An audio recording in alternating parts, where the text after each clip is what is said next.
छोटे से बच्चे को भी ये पता है कि जब कहीं हादसा होता है क्राइम सीन को सील किया जाता है। आपने क्या किया? क्राइम सीन में रेनोवेशन करते हैं चल के। आप रेनोवेशन कर रहे थे या वहां के सबूत मिटा रहे थे? मुंबई हाई कोर्ट ने बहुत बड़ी टिप्पणी करी है बदलापुर पे। उन्होंने कहा 13 को इंसिडेंट हुआ, 16 को एफआईआर क्यों दर्ज होती है, अरे 17 को होता है, स्टेटमेंट 22 को लिया। ये देश किसका है? ये देश सिर्फ मर्दों का है, ये देश बच्चियों का नहीं है। ये देश सिर्फ मेरा रेप और तेरा रेप की राजनीति चलेगी। यहाँ पर बचाने की कोशिश नहीं करी थी। बस उसे टिकट आप गलत बात कर रही हैं, ये आप गलत कह रही हैं रोमाना जी। उम्मीदवार तो बनाया, हमने उनको बचाने की कोई कोशिश नहीं।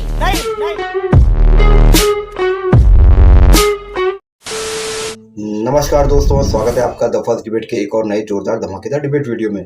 कोलकाता बलात्कार और हत्याकांड पर कोलकाता पुलिस का क्या रवैया रहा दोस्तों, ये आपको पता ही है। तो दोस्तों, कोलकाता पुलिस के इसी रवैये को सुप्रीम कोर्ट ने बुरी तरह से धोया है और सुप्रीम कोर्ट ने बुरी तरह से कोलकाता पुलिस को लताड़ा है। तो दोस्तों, इसी टॉपिक पर ये डिबेट है। डिबेट में आप देखोगे दोस्तों, जो बीजेपी की प्रवक्ता है चारू प्रज्ञा, ये डिबेट पे टॉपिक पर रहेगा, डिबेट इसी पर बात करती है। लेकिन जब बात आती है कांग्रेसी प्रवक्ता सुप्रिया सुले की, तो ये दोस्तों ये बहक जाती है। शुरू में अच्छी बात करती है, लेकिन बाद में ये राजनीति शुरू कर डालती है। तो दोस्तों, रोमाना खान जो न्यूज एंकर है, ये इनको अच्छी तरह से एक्सपोज करती है और लताड़ती है। तो दोस्तों, डिबेट बड़ी इंटरेस्टिंग है, पूरा देखिए, आपको आनंद अवश्य आएगा। तो चलिए शुरू करते हैं डिबेट वीडियो। Let's start. बहुत दिन हो गए हैं, मजा नहीं आ रहा है। अभी मजा आएगा ना भिड़ो। पिक्चर चालू करो बे। पीठ थपथपा रही थी। देखो जी देखो, 24 घंटे में हमने आरोपी को पकड़ लिया। आरोपी को पकड़ रहे थे वहां पर या फिर सबूतों को नष्ट कर रहे थे? सबूतों को बर्बाद करने का खेल वहां पर खेला जा रहा था। क्योंकि आज सुप्रीम कोर्ट में जिस तरीके से सुनवाई हुई है, चारू प्रज्ञा, तस्वीर तो यही उभर कर आई है। ये केस हर दिन जिस तरीके से और ज्यादा भयानक होता जा रहा है, मुझे टीएमसी की प्रवक्ता की बातें सुनकर दुख होता है। वो एक महिला है, एक महिला शासित राज्य में रहती है और उस राज्य में एक महिला का ये हश्र हुआ। और केवल एक महिला की बात नहीं है, कुछ प्रथा सी हो गई है पश्चिम बंगाल में, चाहे वो नदिया हो, चाहे वो संदेश खाली हो, कि महिलाओं का ये ही हश्र किया जाता है। कभी भी किसी पीड़िता का साथ नहीं दे सकते आप लोग, पहले जाकर खड़े हो जाते हो आरोपी की ढाल बनके उसको बचाने के लिए। इस केस में जिस तरीके से आप बोल रही थी मैडम, मेरे आपसे ना सिर्फ केवल 2-3 सवाल हैं। आंखों के सामने जब उन डॉक्टर की लाश पड़ी हुई थी, आपको समझ में नहीं आ रहा था? अगर किसी के चेहरे पर नाखूनों के निशान के मार्क्स हैं, अगर किसी की बॉडी पर 16 इंजरीज है, 9 इंटरनल इंजरीज है, आप उसको अननेचुरल डेथ बोलना चाहते हो? आप तब भी मर्डर नहीं बोल पाए, आप बोल ही नहीं पाए मर्डर है। उसके बावजूद प्रिंसिपल को पता था वहां पर बॉडी पड़ी हुई है, लाश पड़ी हुई है, आप एफआईआर नहीं कर पाए। एफआईआर करने के लिए आपको इंतजार इस बात का करना पड़ा कि डॉक्टर के माता पिता आएंगे, वो एफआईआर करेंगे।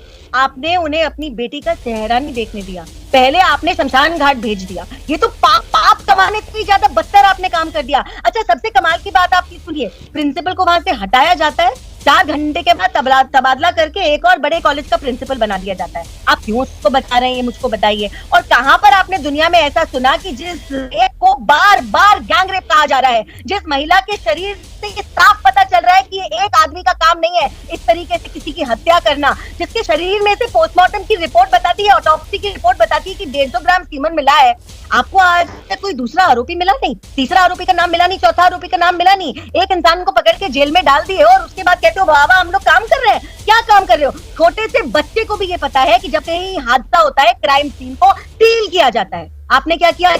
क्राइम सीन में रेनोवेशन करते हैं चल के। आप रेनोवेशन कर रहे थे या वहां के सबूत मिटा रहे थे?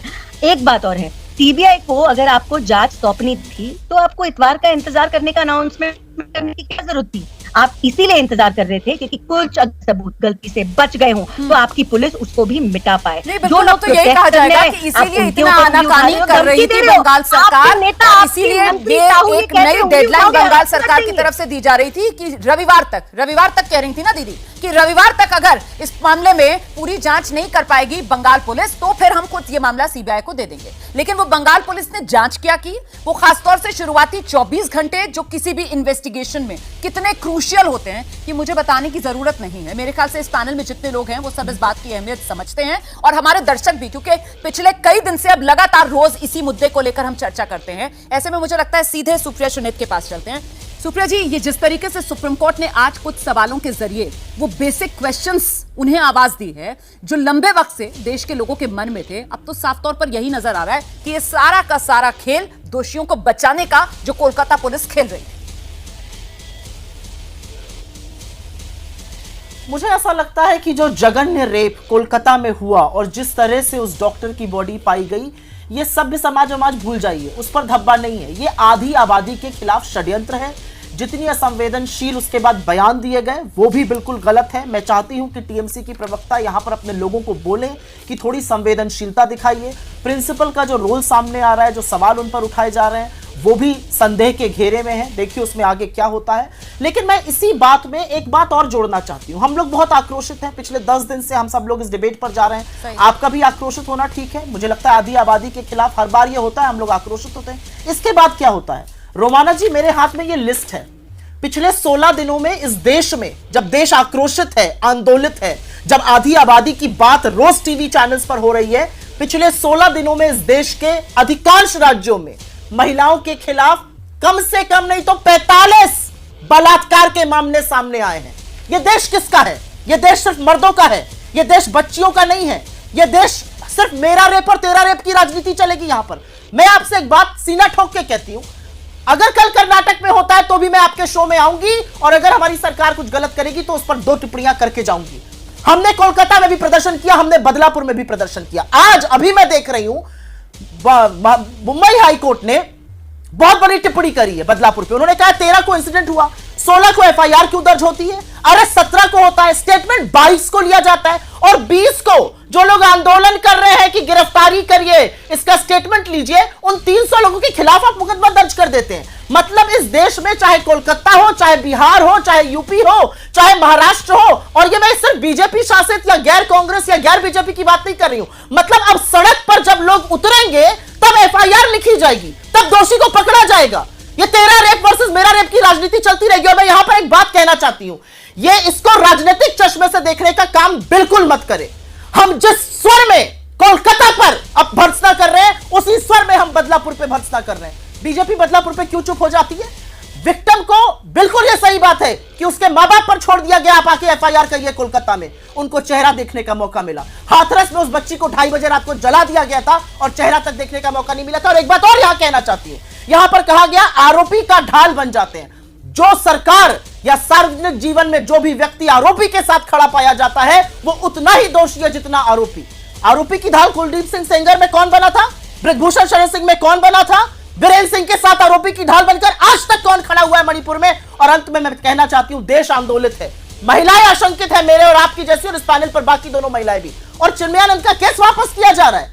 यह नजीर हम पेश कर रहे हैं मर्दों को कि आप औरतों के साथ कुछ भी कर लीजिए, अंततोगत्वा आपको संरक्षण मिल जाएगा, आपका केस वापस हो जाएगा। क्या हम मैसेज दे रहे हैं? न गांव खेत में काम करने वाली मजदूर सेफ है, अंत में बात कह रही हूं, एक न गांव खेत में काम करने वाली एक अनपढ़ मजदूर सेफ है, न स्कूल में नाबालिग बच्चियां सेफ है, और न पढ़ लिख कर एक मुकाम पर पहुंची हुई डॉक्टर सेफ है। तो सेफ कहां है औरतें इस देश में? उस पर चर्चा क्यों नहीं हो रही? सुप्रिया जी, आपकी आवाज और दमदार मुझे और मेरे दर्शकों को सुनाई पड़ती अगर जब आप आरोपियों की ढाल कौन बन जाता है, उसमें कठुआ की गुड़िया का जिक्र करते हुए लाल सिंह का नाम भी जोड़ देती कि कठुआ की गुड़िया के आरोपियों की ढाल कौन बन गया था। यही तो दिक्कत है ना, यहाँ पर इतना जबरदस्त वाला ये सियासी हमने एक बार भी उसको बचाने की कोशिश नहीं करी थी। बस उसे टिकट आप गलत बात कर रही हैं, आप गलत कह रही हैं रोमाना जी। उम्मीदवार तो बनाया, हमने उनको बचाने की कोई कोशिश नहीं।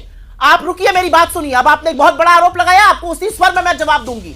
मैं बिल्कुल मानती हूं कि ढाल बनने का मतलब होता है संरक्षण देना। हमने लाल सिंह को कोई संरक्षण नहीं दिया, हमने उनको पुलिस से नहीं बचाया, हमने उनके खिलाफ लाल सिंह आरोपी नहीं था, हमने नहीं लाल सिंह कठुआ की गुड़िया के जो आरोपी थे उनको बचाने के लिए तिरंगा यात्रा निकाली, लाल सिंह ढाल बने थे।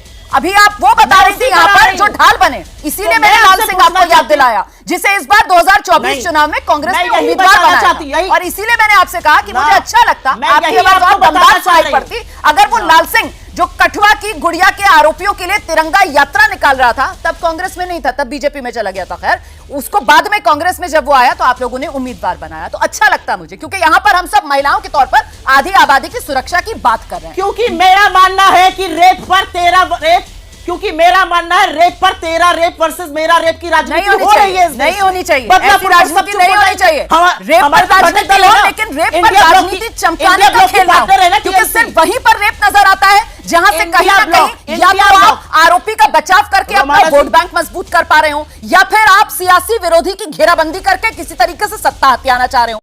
बात तो सही है। गजब बेइज्जती है।